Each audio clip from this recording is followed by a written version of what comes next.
tentam comparar a situação de Bolsonaro com a de Lula, mas existe uma diferença enorme e fundamental. Quando Lula se manifestou politicamente, já estava oficialmente em período eleitoral, com candidaturas registradas e todo o processo eleitoral em andamento. Já agora com Bolsonaro, ainda não existe registro oficial de candidatos. Estamos apenas na fase de pré-candidaturas. Qualquer tipo de propaganda, indicação de nomes ou manifestação eleitoral nesse momento é expressamente proibida por lei e configura campanha antecipada, infração grave. E a comparação com Fernando Collor é ainda mais evidente. Ele também cumpre medidas cautelares e prisão domiciliar, mas com regras muito mais brandas. Pode usar celular, internet e receber visitas sem tantas restrições. Mesmo assim, nunca fez nenhum vídeo, nunca escreveu cartas, nunca indicou candidatos e não tenta interferir em nada. Ele respeita a decisão judicial e se mantém em silêncio. Bolsonaro faz exatamente o oposto. Ele sabe muito bem que está proibido, mas quebra as regras de propósito. Usa a própria punição como arma eleitoral. Se vitimiza, diz que é perseguido e transforma cada descumprimento em motivo para pedir apoio.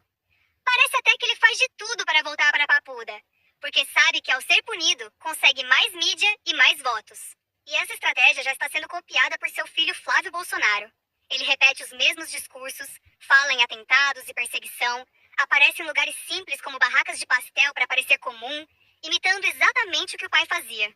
Mas o povo percebe, não é autenticidade, é só uma encenação repetida, usada apenas para ganhar poder, sem se importar com as leis ou com o respeito que deve ter com a justiça e com o Brasil. Ele mesmo inventou a história de que haveria algum vínculo ou interesse entre a esposa do ministro Alexandre de Moraes e pessoas ligadas ao caso, dizendo que seria algo grave e que deveria ser investigado.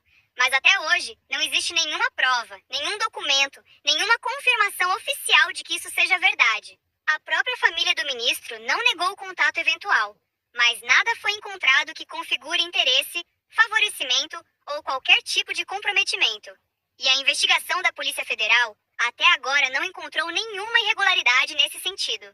Agora, o que é fato, é provado e está documentado é o que ele fez.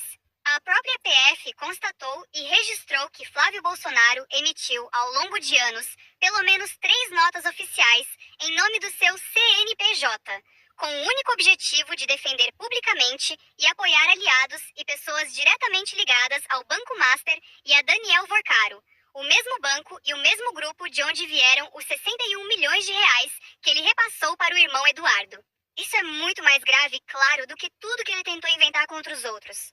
É prova escrita, oficial e registrada. Mostra que ele tinha e tem vínculo e interesse direto com quem está sendo investigado. Ele não pode negar, não pode fugir, não pode mudar de assunto, porque é o seu próprio nome, o seu próprio CNPJ e seus próprios atos.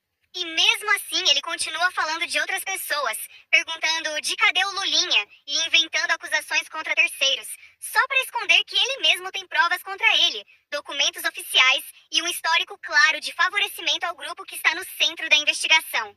Quando os jornalistas perguntam diretamente sobre os 61 milhões de reais vindos do Banco Master, sobre o vínculo com Daniel Vorcaro, sobre como o dinheiro foi usado ou por que foi repassado para o fundo do advogado do seu irmão Eduardo, ele nunca responde nada claro, nunca apresenta contratos, notas ou provas que comprovem que tudo foi usado só para o que diz. Já faz 4 meses que o caso veio à tona e até hoje não deu uma explicação completa, detalhada e documentada. E quando é pressionado, a única coisa que ele sabe fazer é repetir sempre a mesma frase. Cadê o Lulinha? Cadê a corrupção do PT? Como se falar de outra pessoa apagasse a responsabilidade dele. Mas a verdade é simples. Se não tivesse nada a esconder, já teria mostrado tudo há muito tempo.